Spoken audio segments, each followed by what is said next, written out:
Everyone eats to survive, but the type and quality of the food you eat has a tremendous impact on every aspect of your life, not only your physical and mental health. It's also a major factor in determining a person's life expectancy and whether you're likely to contract a major chronic illness in the age of mass-produced, highly processed junk food. With all of the chemicals present in today's food and also the increasing rate of inner emotional crisis in modern society, there's no doubt that more and more people are getting sick. People today get sick not only physically, but also psychologically. More people are suffering from problems such as depression, anxiety, frustration, anger issues, and low self-esteem. They're always looking for ways to escape their problems and fill that empty void in their hearts. And one of the most common ones is through destructive eating behavior, binge eating. Contrary to popular beliefs, binge eating or overeating is not entirely the result of inner emotional and psychological issues. Reasons such as habits, eating patterns, body image, environmental factors, and many others can trigger binge eating. Above all, most people overeat simply because they have the urges to binge. So what's the science behind overeating or binge eating, the dangers that come with it, and how do you put an end to overeating and take control of your health once and for all?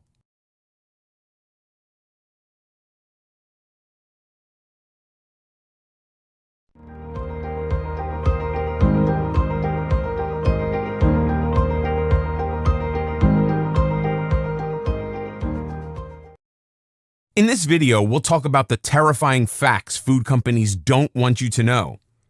It's not surprising that people are eating so much of the wrong types of foods these days. After all, who has a huge garden full of organic food and the time to tend to it and then prepare healthy meals? Most people today are caught in the rat race. Our ancestors worked very hard to etch out a living, but their work was more directly related to their food production and living conditions, being largely hunters and gatherers. Any trading was done using things that they had caught, killed, or made rather than doing work that was unrelated to their basic survival. Our ancestors had little use of low-nutrient foods. Few people are now able to be self-sufficient and grow their own food. The vast majority of people have no choice, but rely on big food processors and manufacturers to provide the food they need, especially people living in large cities. Huge advertising campaigns by food manufacturers and distributors have an enormous impact on the foods people consume. A lack of nutritional education, misleading advertising, as well as decades of government departments and health advisors recommending the wrong types of foods has caused a huge decline in public health. Many processed food or food products that are commonly available are made of substances that should never be ingested. When you go into a supermarket or a convenience store, you'll find aisles and shelves packed full of food products that claim to be healthy and or help you lose weight. They all have bright, inviting pictures, often of slim, smiling, healthy young people, or wording to suggest that they're delicious and also organic or healthy. These are all created by companies that specialize in promoting products and advertising to get you to buy them. Unfortunately, nutritional education in schools is sadly lacking. Instead, the schools often actively support poor eating habits. This is done by allowing unhealthy foods into school canteens, cafeterias, and shops. An example is the public school system in America. Last year, yet another disastrous decision was made, making it mandatory for all pasta served in schools to be fortified with iron. This is because many children are short of iron, and it was hoped this would address the problem. In fact, the pasta was the problem, because it was made from bleached white flour that's high in calories and contains almost no nutrients. There's little difference between eating it and eating several spoons of sugar. The added iron is derived from industrial waste and not in a form the body can readily absorb when eaten, and is in fact harmful. When this is washed down with soda, fruit juice, or flavored milk, all of which contain huge amounts of sugar, it is understandable why people are putting on a lot of weight. In the Western world, many people, including children, are becoming obese. Another example of how the food manufacturing industry is controlling food and the way we look at our food is gluten sensitivity. This is a new multi-billion-dollar industry making and promoting gluten-free foods. Gluten is only one of many proteins in flour. In fact, it's really a minor problem. The main problem is the chemicals that are used to grow wheat, especially GM wheat and glyphosate. Little did they know is that the foods that are most harmful to children and everyone else are the very foods that most people were raised on. Pediatricians often advise young mothers to feed their babies on infant formulas, but these are sugar, soy, and chemical-based. A baby's digestive tract is not equipped to metabolize grains. It does not contain the necessary enzymes to break them down into usable compounds. Because of the lack of salivary amylase to break down grains in the gut, these undigested grains can cause irritation to the gut lining and disrupt the good bacteria cycle. This is known to lead to grain and other food allergies later on. Grain consumption can also act as an anti-nutrient. These properties can prevent a baby or infant from absorbing nutrients from other food. The body then craves for more food, so more sugary food is consumed. As a result, the body tries to turn these empty carbohydrates or sugars into glucose and then into body fat. This can lead to the body becoming conditioned to or demanding more sugar or the development of a sweet tooth mentality.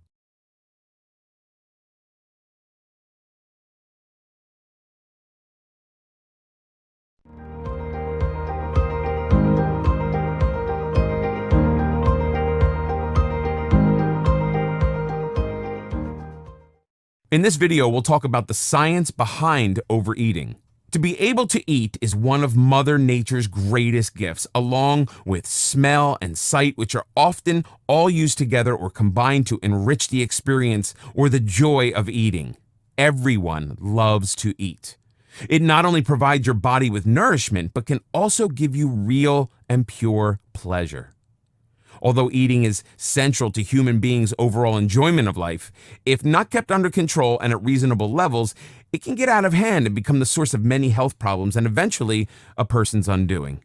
Eating is fundamental, but also can be refined so that the way you eat becomes an extension of your lifestyle and enjoyment of life. It can be a single and solitary affair, or it can be done with a partner or even a group. It's a matter of learning and experimenting to find the finer eating pleasures of life. Or if you want, you could just fumble along and eat like a grazing cow, jumping from one bite to the next, constantly chewing, not knowing when to stop. Some people like to take their time and enjoy every mouthful, while others eat rapidly and devour everything in front of them, never pausing until every scrap is gone. This type of eating usually results in overeating and then binge eating.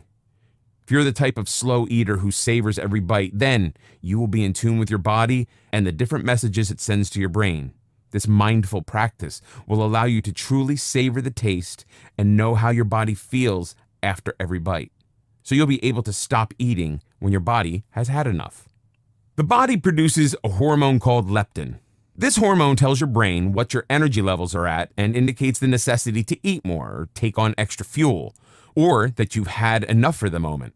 Other hormones, such as oxytocin and peptide tyrosine, are satiety hormones. They're released from your stomach and intestines, taking messages to the trigger receptors that announce to your brain that you are now full and should stop eating.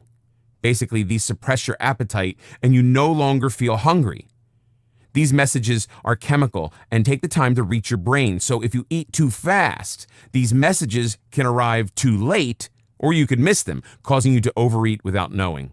Sometimes, for some people, they do not get these messages and so just eat until they can no longer physically eat anymore. For people who habitually overeat or binge eat, these messages may never come because the delicate balance is totally disrupted.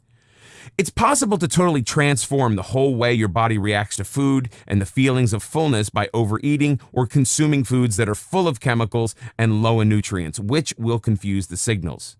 This can have serious consequences that can affect your total well-being, change your body pleasure receptors, your body clock, and lead you to a food addiction. So when a person overeats, especially to excess, they start to feel tired, have no energy, and become exhausted.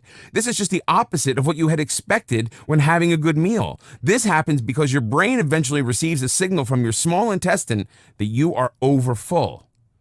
This message tells your brain you urgently need to rest, allowing you to digest the huge amount of food you've eaten, then recover. Your brain puts your body in a lethargic state, giving you the feeling that you need to lie down and rest. Your blood will be full of excess sugar, so your insulin levels will rise to remove this, causing the body to feel even more tired. It takes a while for your insulin to remove the excess sugar, so it keeps producing insulin for a while after the sugar levels normalize, as it takes time for the hormone to reach the brain and turn off insulin production. This results in losing too much sugar, which causes low blood sugar levels, which in turn makes you feel tired and drowsy until your body recalibrates. At this moment, you'll start to feel hungry and at risk of repeating the cycle. By keeping a cycle of overeating, needing to rest and recover, then overeating again, you're not only putting a huge strain on your body, but you are increasing your fat reserves. Toxins are usually concentrated in fat reserves, so you're adding more toxins to your body fat as well. The natural cycle of eating and storing a small amount of fat, then using it for energy as needed before the next meal, is thrown out of balance with the earlier fat deposits remaining and never having been used up, resulting in a possible toxic overload. Many of the destructive effects of overeating are not really apparent to someone who habitually overeats. The obvious sign of being overweight is something that creeps up on you. If you don't carefully watch what you eat, you can notice an almost immediate change. Some other indications that while your body is breaking down the excess food in your intestines and stomach, it will produce a lot of gas that needs to be released from within. Sometimes this is in the form of burping, and at other times flatulence. Neither one is a particularly pleasant experience for others around you. A good natural home remedy to overcome this problem is to chew on some ginger root. Acid reflux or heartburn is another common indicator of overeating. This is where some of the digestive juices from your stomach start moving toward your esophagus. A good home remedy for this complaint is to take some baking soda or cider vinegar.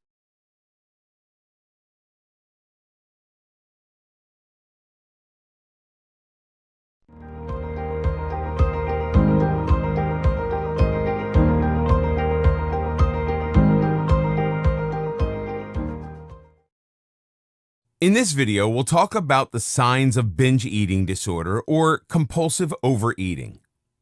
BED or binge eating disorder is defined by someone who is a compulsive eater, who overeats or consumes an abnormal amount of food in one sitting.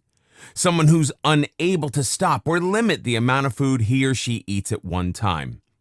Most binge eaters will have at least 2 episodes a week of binge eating over a 6-month period. Binge eating disorder can occur in both men and women. It usually results in excessive weight gain, and this can, in turn, create or reinforce other compulsive eating disorders, as people coping with these disorders often feel some degree of guilt and self-disgust.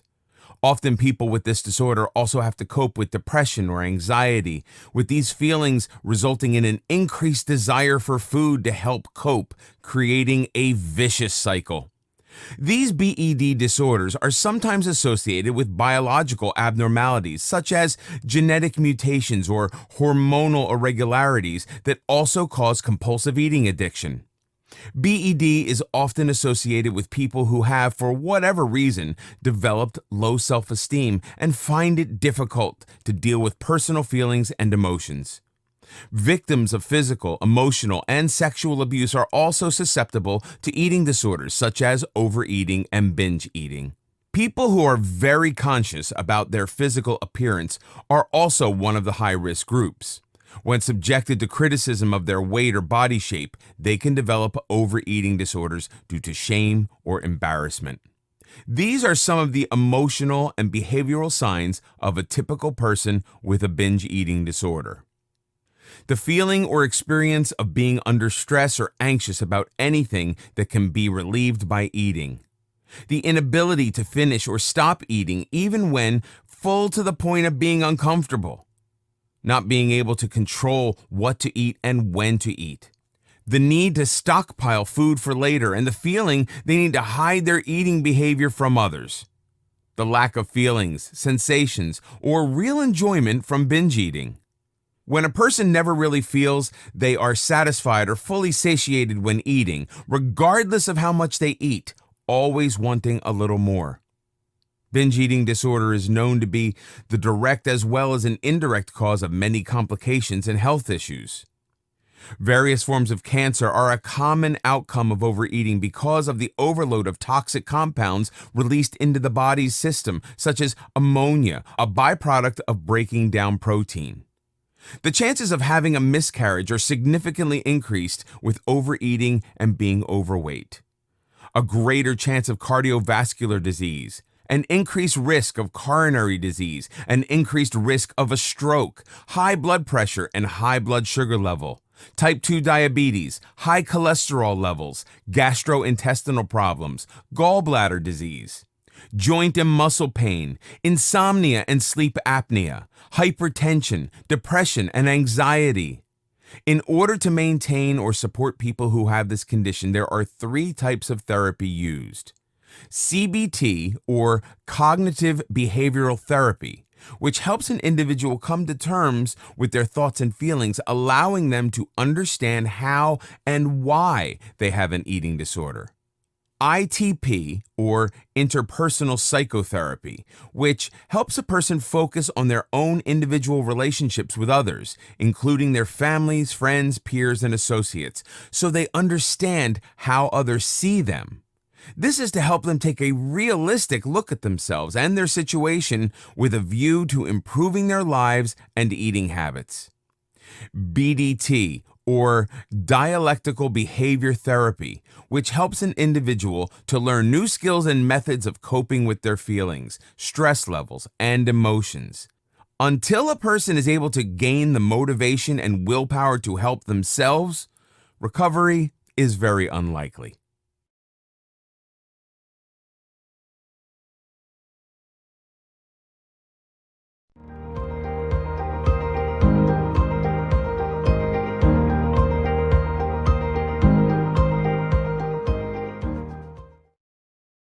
In this video, we'll discuss the reasons you're out of control around food. There are many reasons a person may have an eating disorder, especially overeating. Depression is often associated with overeating. Sometimes overeating can be a result of depression. At other times, it can be the other way around, whereby a person's depression is caused by their eating disorder. Another complex factor that can influence the development of overeating is a person's genetic or biological makeup. The environment you live in and where you grew up can also play a significant role, along with your social situation. It's believed that a person's upbringing and social development when young, and the way in which they were taught to deal with their emotions and emotional pain or conflicts, can have a significant impact on their eating habits and stress-related eating patterns. Studies show that many people who binge can even experience losing consciousness and severely diminished perception of reality. When someone has a long history of overeating, and then they try to restrict their food intake, their body's biological response will go into famine mode. In other words, their body prepares itself for a period of being deprived of food as a defense mechanism. It starts to shut down or slow down most of the normal functions in an effort to conserve energy. It also starts to trigger an array of different hunger sensors or natural craving mechanisms whose purpose is to spur the mind into searching for available food sources. This is a primeval survival technique left over from a time when food was a very scarce commodity and hard to get a hold of. The hunger hormone ghrelin is responsible for stimulating our appetite. Our body releases it when our stomach is empty, and it stops releasing it when our stomach begins to fill. While we eat, there are 2 psychological factors that are working. Our mind decides when we eat. Although we are now creatures of habit, we once, and for most of our history, were hunters or hunted and gatherers, and did not have a pattern of eating regularly, especially not 3 times a day. Science has not yet been able to explain how we get hungry or why we decide to start eating, but it's clear that there are many factors that come together to start the mind working in the process of getting us ready to eat. Although we think we are in control of what we eat, we think that our normal, rational, and fully conscious brain is deciding what and when we eat. We're very much influenced by physiological forces that most of us are unaware of.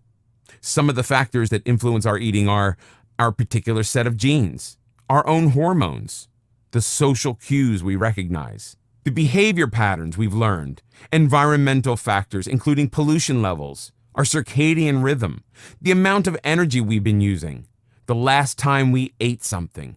Although it is not scientifically proven, it is believed that there are two reasons we eat, or rather why we decide to eat. Either we get the nourishment and energy for our bodily needs, or homeostatic eating, or we eat to manage our emotions, or basically for pleasure, or hedonic eating.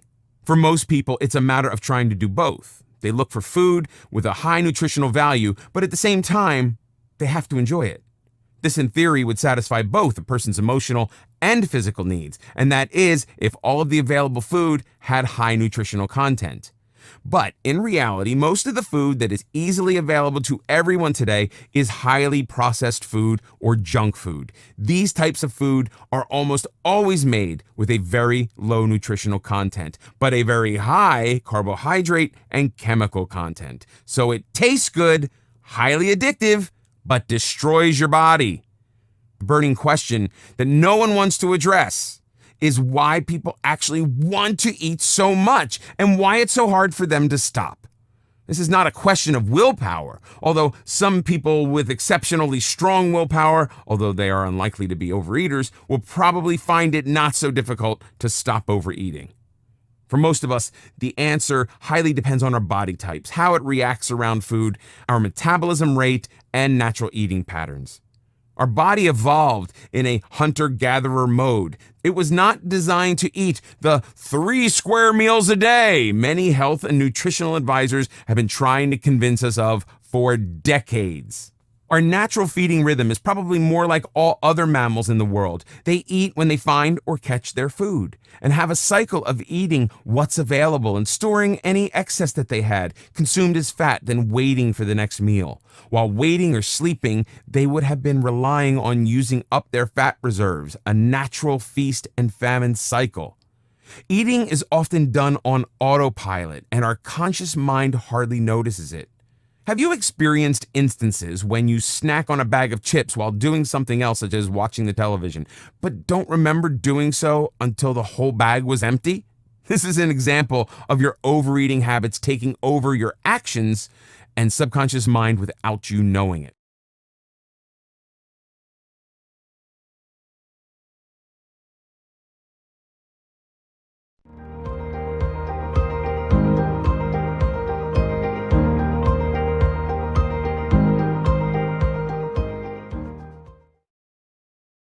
In this video, we'll talk about the dangers of overeating. The danger of overeating, apart from the obvious fact that you'll get fat, is that the foods that people tend to overeat are usually unhealthy. They are largely made up of empty carbohydrates that wouldn't trigger the body's built-in safeguards to stop you from overeating. With the majority of people living not far from supermarkets and fast food restaurants, there's little chance that most people will go hungry. The big challenge is to find healthy and inexpensive foods. When you overeat, it's most likely to be the unhealthiest foods. Think about it. Hardly anyone will overeat or binge feed on bean sprouts or broccoli shoots, wintergreens, or cauliflower. However, sugar and carbohydrates are not the only culprits to overeat. Oftentimes, people tend to overeat meat proteins, which will burden your entire body system, especially your kidneys. The human body is a very complex system that has evolved countless times to protect itself from both internal and external threats. One of these defense systems is cancer protection. Our pancreas produces an enzyme called trypsin. This enzyme has a specific function in our body that is to break down the protective protein covering those defective mutant cells in our bodies. These mutant cells are the only cells that have this type of protection. It stops the white blood cells or immune system from being able to destroy them. When we consume too much meat protein, we use up our supply of trypsin, allowing mutant or cancerous cells to multiply. This is because the secondary job of trypsin is to break down meat protein. It should be noted that protein from plants does not have this effect, as our bodies do not need trypsin to break down vegetable proteins. The average person needs to consume about 35 grams of protein each meal to cater for all the normal internal bodily functions and replace worn muscles, etc. When we consume more than 35 grams of protein, this extra protein will be broken down into sugars, with the main byproducts of ammonia and uric acid going into the bloodstream. Uric acid is the main cause of gout, a very painful arthritic condition that affects a lot of people. The ammonia is responsible for premature aging. It can cause headaches, harms many internal organs, and is suspected of being a catalyst for many types of cancer. Our immune system suffers when we overeat foods that are high in sugar. This includes all processed flour products such as bread, pastries, pasta, most confectionery, and a whole host of other mainly processed foods containing empty carbohydrates. A typical dessert such as a banana split contains as much as 24 teaspoons of refined or table sugar. There are about 8.5 teaspoons of refined table sugar in a Snickers bar, and a 12-ounce bottle of Coke has about 9 teaspoons of refined table sugar. A person's immune system will become paralyzed and unable to function for about 4 to 6 hours if that person consumes 25 teaspoons of refined or table sugar. It's due to the effect it has on the white blood cells. This condition leaves a person exposed to all manner of infection and destroys the body's natural cancer protection. The short-term effects of overeating often includes a feeling of being lethargic and feeling bloated. This is a temporary condition for those who occasionally overeat and is not considered a major health threat, but there are serious health implications for people who habitually overeat or are chronic overeaters. This is because they cause their entire system at all levels to become stressed and inflamed, which is now believed to be a leading or major cause of most of today's chronic medical conditions. Most people are not aware that the average person needs about 1,800 to 2,000 calories each day. Approximately 1,000 of those are used to keep your body going on essential activities. The other 800 calories are used to provide daily activities such as moving and the energy for those daily activities. When you exceed the number of calories you need by overeating, your body stores the extra calories as body fat and your weight increases. If you take careful measurements of your weight, you can see over a period of, say, a week if you are losing, gaining, or maintaining a steady weight. This is a good indication of whether you are overeating or not. 1 pound of body weight is equal to 3,500 calories. So to gain 1 pound of body weight, you need to consume an extra 3,500 calories. And to lose 1 pound of body weight, you need to reduce your intake by 500 or burn up an extra 500 calories every day for a week. If the foods you mainly overeat are cooked in low-quality fats such as vegetable oils, or you mainly eat high carbohydrate and sugary foods, you can get what is known as a sugar rush. The sugar rush results in a high spike in your blood sugar levels, which puts a huge strain on all your internal organs. You will experience a short-term surge in energy levels. You might even experience a crash, feeling fatigue and sluggish after the surge. These types of foods can cause a variety of digestive issues, including bloating and excess gas. Being overweight has complications for your heart and also your joints and ligaments. These can become worn and stressed because when someone is overweight or obese, there's a lot of additional weight or pressure placed on the body. Someone who constantly overeats is likely to become overweight even if they're reasonably active. This extra body weight volume can affect a person's self-esteem or self-image in a negative way. The more you eat, the more weight you gain, and the less confident a person feels about themselves. It's been shown that this can lead to depression, anxiety issues, intimacy, and sexual difficulties, as well as antisocial behavior and an unusual and unnatural attitude to food and eating in general. It's expected that when a person is able to take control of their eating habits and stop overeating, many of these problems will naturally be resolved upon loss of excess weight, so a person can have a much better self-image and improved mental health.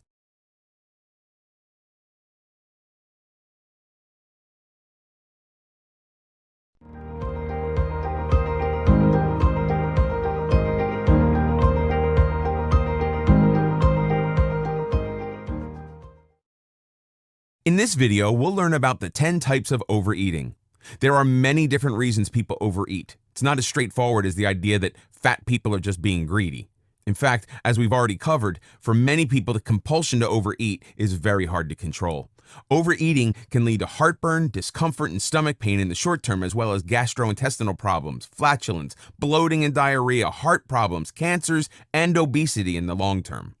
Most people who normally do not overeat can find doing so quite unpleasant and uncomfortable. But those who frequently overeat find that their body releases a natural pleasure chemical to adjust for excessive food intake, making it actually enjoyable to overeat, or at least encourage us to feel like continuing to want to consume more.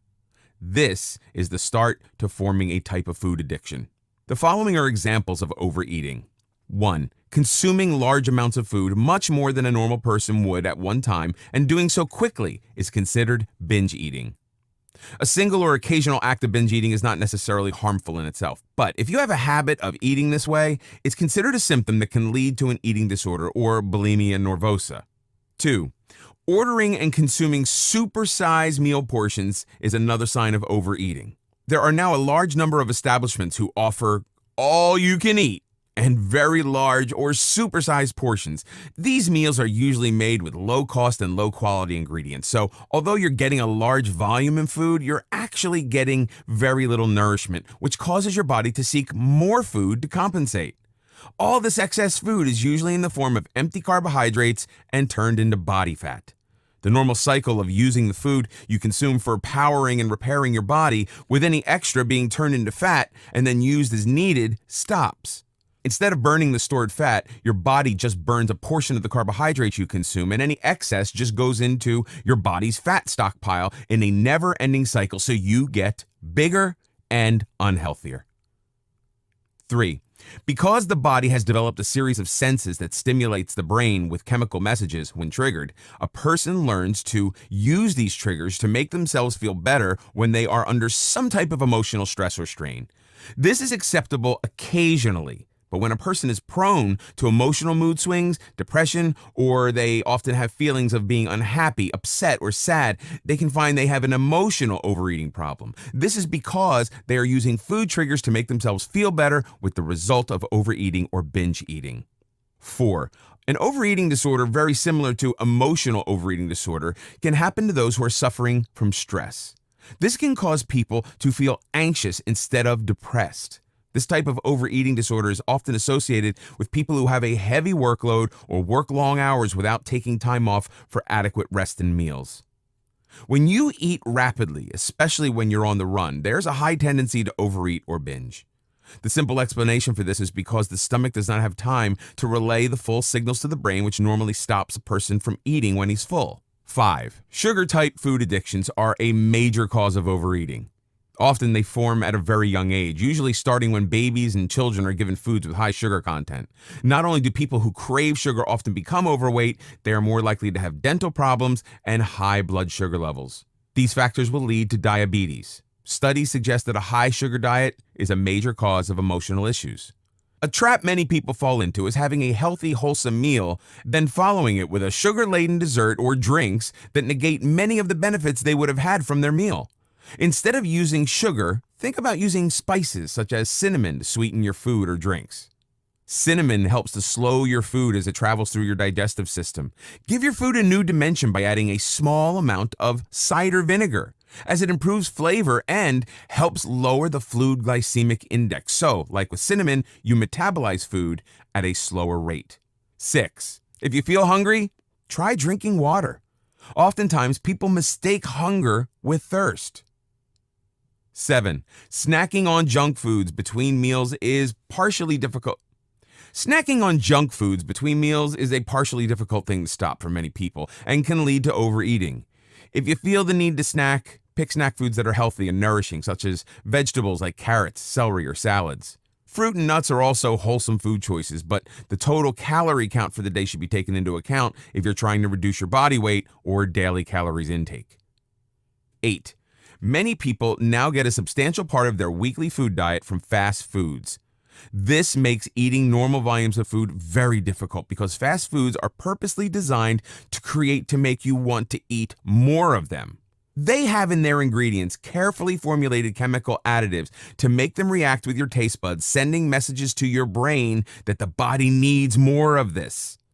Furthermore, these compounds are highly addictive. Coupled with their very low nutrient content and huge amount of high-calorie carbohydrates, as well as refined salts and oils, these foods are catalysts to make you overeat and result in obesity.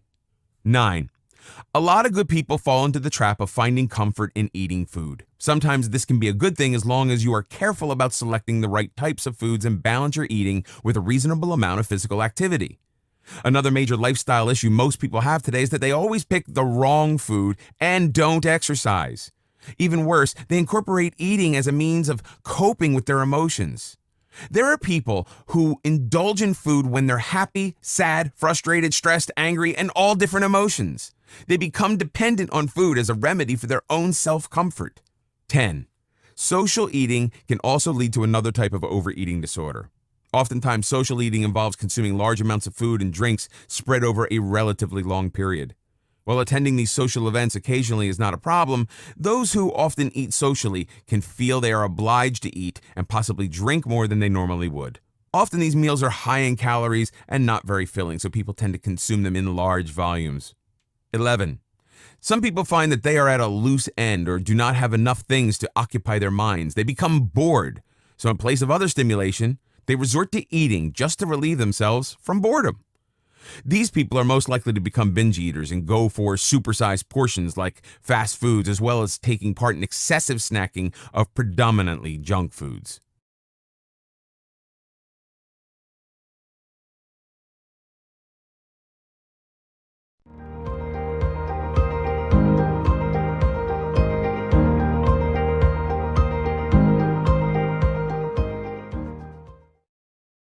In this video, we'll talk about strategies to prevent overeating, the compassionate mind approach to beating overeating. Everyone's aware of the fact that obesity rates are getting higher each year, despite the many millions of dollars pumped into healthcare each year.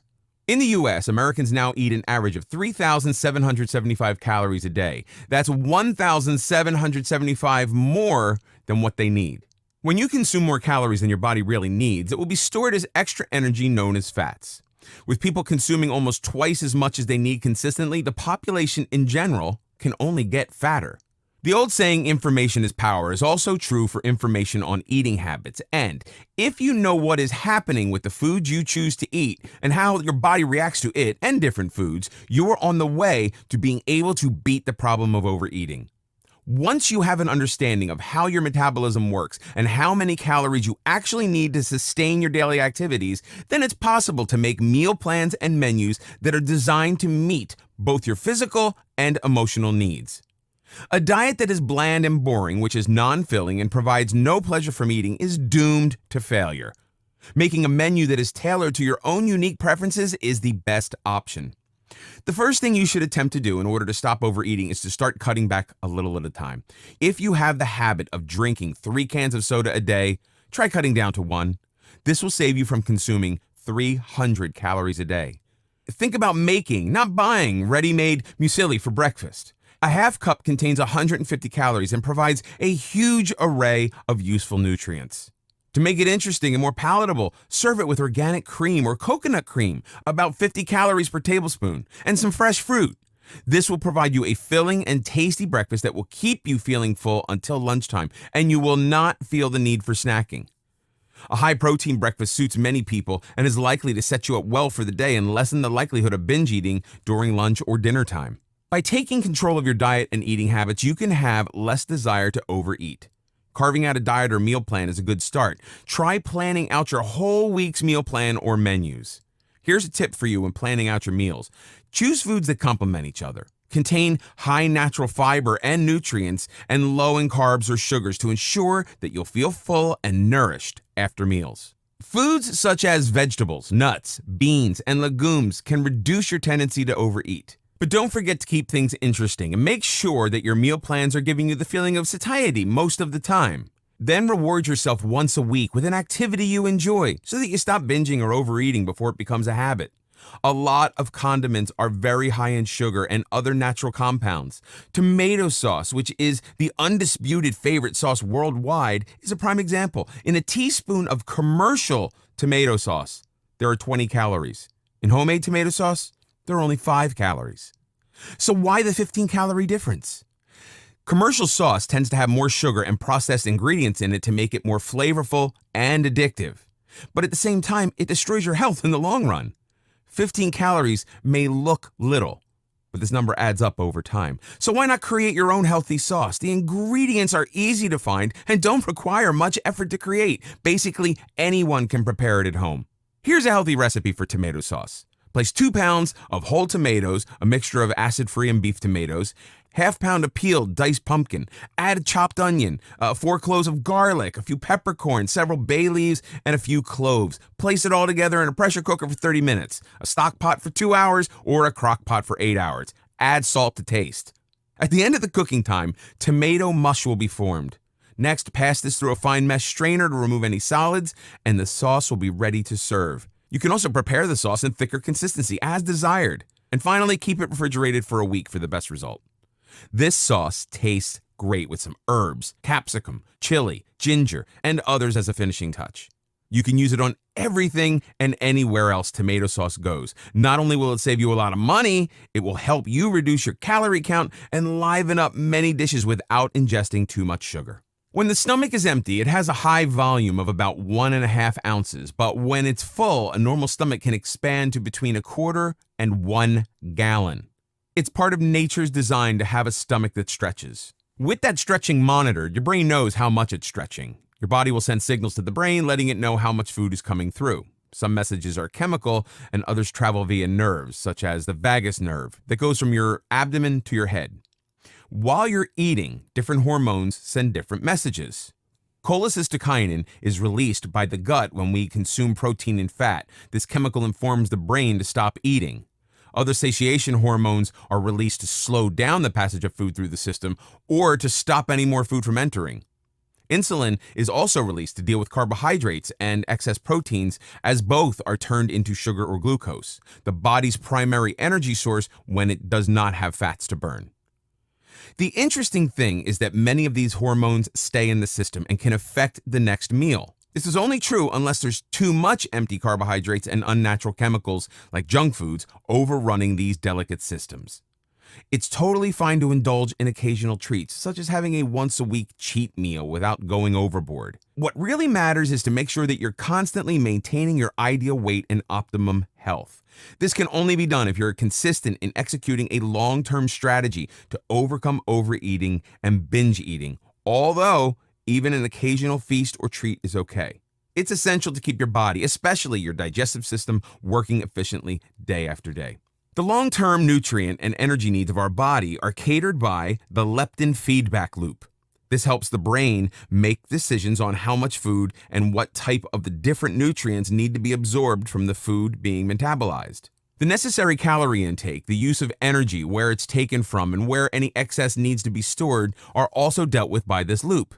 This is all decided by the brain from the information sent by the hormone leptin that is released by the body's fat tissue. Leptin tells the brain how much energy is stored as body fats and how much energy we're consuming at any moment. The level of leptin in the blood is directly related to our body fat. The more fat we have, the more leptin circulates our system. This feedback loop is important as it functions as a natural mechanism to maintain the balance of our body weight and energy level. The decisions made by the brain are based on leptin levels, which are themselves then adjusted by the brain to optimum levels, completing the loop. Our leptin feedback loop is like many systems in our body. It was developed by evolution to suit all the natural conditions the human body could encounter. Leptin works perfectly for those who consume a largely wholesome, mainly organic diet. On the other hand, it can't cope with some of the highly processed, low-nutrient foods that many people consume regularly. In fact, it often just stops working when it encounters salty, sweet, creamy chemical foods with virtually no nutrients. Although they give our senses a wonderful workout and taste delicious, they really should be avoided if you want to stop overeating and obtain your ideal weight.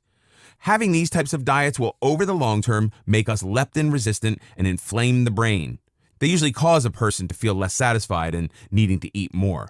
The junk food industry is a master of getting people addicted to their foods filled with chemicals and additives. These foods are engineered to be super palatable, a term that describes the whole experience of eating and the pleasure that we get from food. Palatability is probably the thing that influences the amount of food we eat at each meal. These foods are engineered to taste so good that you cannot resist them. Once you munch on them, it'll trigger your cravings, and you'll have a hard time resisting these foods from then onwards. When these two sensations or tastes are put together, you create a mixture that for many is irresistible. They just have to have it again and again. Basically, it becomes an instant addiction for many that destroys their health, but also a highly profitable combination for the junk food manufacturers. It's a sad trap for many people, as these foods are purposely engineered for people to always binge on them. Sometimes they even go to extraordinary lengths for junk food. Oftentimes, those who try these foods once will have them for a second or even third time. Just like any other addictions, people can lose self-control when they're addicted to junk food. These are some of the nasty combinations that result in binge eating.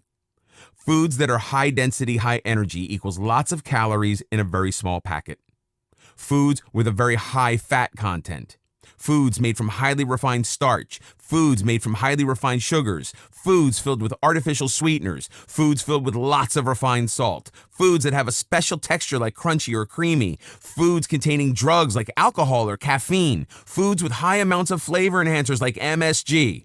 99% of the food combination mentioned earlier cannot be found in nature, but are man-made. It creates a brain versus body situation where our brain tells us to eat more and binge, whereas our body rejects these types of food. As a result, more and more people are suffering from multiple health diseases today than ever before.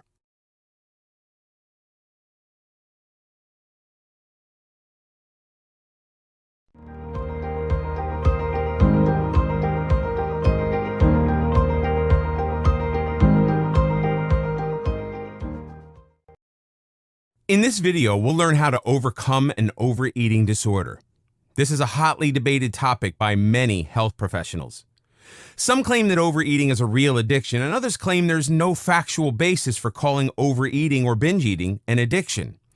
It's obvious that overeating causes many health issues, but many suggest that this is a symptom of some much more serious illness. They believe that getting to the root of the illness is the only real treatment. Sadly, many people don't consider binge eating a problem until they're obese or severely ill. They considered that the food addiction is only a problem when it's causing harmful to someone else. Most government departments are now trying to educate the people. Many schools are beginning to introduce programs to educate students about the benefits of exercising regularly and practicing a healthy, wholesome diet. In order to overcome binge eating, you must first make a conscious decision that you want to change. After that, you need to put in place a strategy that will help you accomplish your goals of not overeating and presumably losing weight, or at least gaining your optimum weight and overall health. The following are some useful strategies to control what you eat. Think of your body as a complete and working system, a living machine. It needs to be looked after and stay balanced. The food you eat today can and will affect you physically and mentally tomorrow or any day in the future. What you ate last night affects what you and your body feel this morning, as your breakfast will affect your performance throughout the entire day. Try to consume less processed food and, if possible, consume more organic, fresh products. If your diet consists of mainly unprocessed food, you'll have a hard time overeating, as these foods are more substantial and filling. They also take much longer time to digest, so you won't easily feel hungry. Base your diet around whole, preferably fresh or minimally cooked foods that you enjoy eating.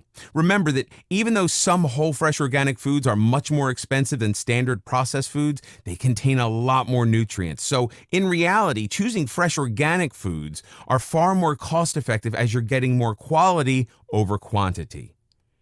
Eat enough high-quality protein, as when you eat protein, it is more satisfying and you tend to eat fewer calories overall than if you mainly eat carbohydrates. Try and eat about 35 grams of protein each meal. Fresh vegetables or frozen organic vegetables, especially those with natural bright colors, are known to be superfoods. Try to include as many vegetables into your diet as possible. They are low in calories and high in essential nutrients, perfect to curb craving and keep you full and healthy at all times. Try to get your carbohydrates from starchy vegetables such as tubers like potatoes, sweet potato, cassava, yam and carrots, parsnips, turnips, and beets. Beans and legumes are a good source, as is fruit, because you get a good amount of fiber and roughage as well as many essential nutrients combined with them. These foods take a longer time to digest and stay in your system longer. Therefore, your internal satiety sensors will tell your brain that you're not hungry. So there's no need for snacks or binge eating. The human body burns carbohydrates, alcohol, protein, and fat for fuel, but carbohydrates are not essential for survival. In fact, you can live without any. The main advantage of carbohydrates is they provide relatively quick energy. The main fuel for the body is glucose, a form of sugar, and this is essential for brain function and powering your body. Our bodies turn carbohydrates, protein, fat, and alcohol into glucose, always starting with the one that is easiest to convert to energy, which is usually carbohydrates. If there's no carbohydrate, it first uses alcohol and fat for energy, then protein. Fat is arguably the best fuel to use to give energy to your body as long as you choose only good quality fats. Do not use any refined vegetable oils at all, including margarines or vegetable shortening or lard. They are not healthy. Use only refined coconut, palm, and olive oils and butter, or lard from free-range organic livestock. Or get your fat and oil from fresh avocado, olives, nuts, ocean-caught fish, or by eating pasture-raised organic free-range livestock. Taking your time eating and chewing your food is very important. It gives your system time to adjust to the arrival of the new food and for your brain to monitor its effect. Taking the little extra time it takes to make your meals exciting and appetizing, and then savoring each bite, sensing the flavor, texture, and aroma, and enjoying each mouthful is a very healthy and sensible approach to eating. Many people shove in as much as possible, as fast as possible into their mouths. Much of it gets swallowed without being properly chewed, and the result is that any nutrients it contains are able to pass through the system without being absorbed. This is mainly due to the fact that many processed foods are already in a state where when you put them in your mouth, they feel like they're already chewed. This is nothing you can really sink your teeth into, like a good piece of steak and a healthy salad. An excellent approach to stopping yourself from overeating is to use smaller plates with smaller portions and eat your meal slowly. Making a dinner or a meal up of many different small dishes or courses and using the meal as the main entertainment with pleasant table talk and enjoying the company of others was the accepted way of dining in many places several hundred years ago, often with the extended family included. With today's habits of eating in front of the TV or drive-through fast food restaurants, it's becoming very hard to sit down and enjoy a meal. A good strategy is to make it inconvenient to get a hold of fast or processed foods. Don't keep them in your refrigerator or pantry. If you really want them, then make it so you have to go out to get them. Take a special trip just to buy junk foods. Then maybe you will not bother so often and settle for a healthy alternative. One of the biggest mistakes many people make is to stop eating all the things they enjoy at once or going cold turkey. That's okay if you can, but it should be recognized that it's also okay to allow yourself on occasion to have the food you really like, but know are bad for you. Just treat them in the same way as your other food. Eat them mindfully or slowly and enjoy the taste and sensation you've been craving. Enjoy savoring them to the last bit without any guilt. Just accept that sometimes you deserve a treat. After that, you can try harder and achieve new milestones. If you wish to put an end to overeating and binge eating, you should first leverage your effort by determining what is your outcome. How much do you wish to weigh? What's the purpose of doing so? It can be for your health, fitness, and vitality, or it can be for your family and loved ones. And finally, figuring out how you're going to achieve it. One surefire way to rewire your brain is to think about how you feel towards eating. Ask yourself, do you think of food all the time? Is it something that consumes you, or are you content until something alerts you to a food or snack? How do you feel before you eat? What do you feel while you are eating? How do you feel after eating? Are you always hungry no matter how much you eat? Do you eat because you feel hungry, or do you eat because you think you should, or just because it's habit, lunch or dinner time? Do you crave a certain food, say candy or chocolates? How about thinking about a fresh, ripe mango, strawberry, or apricot instead? Do you think this would be a good alternative? Think about making your own healthy chocolate using cacao, organic butter, and raw honey or maple syrup. Would this appeal to you? How often do you feel hungry after each meal? Are you a fast eater or a slow eater? Are you angry about your eating habits? Do you get impatient or bad-tempered if you have to wait for food? The whole idea is to get you thinking about why you are hungry. Why is it necessary for you to eat right now? With today's busy lifestyles, many people tend to forget about the pleasure they can get from mindful eating. In some countries like France and Italy, mindful eating is considered the norm, the cornerstone of these cultures. It's interesting that although France holds the record for the highest dairy fat consumption of any Western country, the people don't find it necessary to diet to the same degree as most other countries, as there are a lot fewer illnesses associated with the diet. America has over twice the amount of people that have weight problems as Italy and France. A new approach to overcome binge eating and overeating is to avoid having huge meals and consume lots of small, high-quality meals so you never feel hungry. If you select the right foods to snack on, you'll be able to eat less easily. Also, you won't have to experience the usual cycle of feeling full of energy and then being tired later on, as you'll have a steady stream of energy throughout the day.